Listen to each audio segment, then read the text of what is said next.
face à un Premier ministre qui revendique sa filiation politique avec Moussa Traoré, l'ancien ministre d'Ibk dénonce l'hégémonie des partisans de la dictature.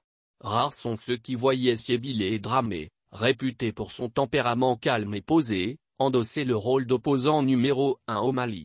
Et pourtant, depuis le début de la deuxième phase de transition, le président du Parti pour la Renaissance nationale, PARENA, est devenu l'un des adversaires les plus coriaces au gouvernement dirigé par le Premier ministre Tchogel Kokala Maïga.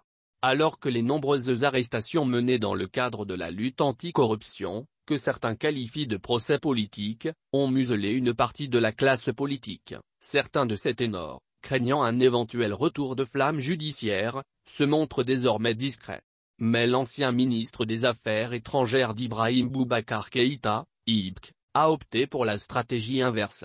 Ses proches assurent qu'ils ne sont pas opposés, sur le principe, à la transition.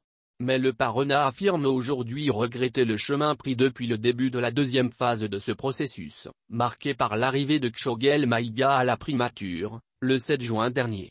Nous avons toujours plaidé en faveur d'une transition inclusive et apaisée, confie Djigiba Keïta, secrétaire général du PARENA. Malheureusement, après la chute du gouvernement de Mokhtar Ouane, le Mali a eu affaire à un homme politique et un premier ministre partisan.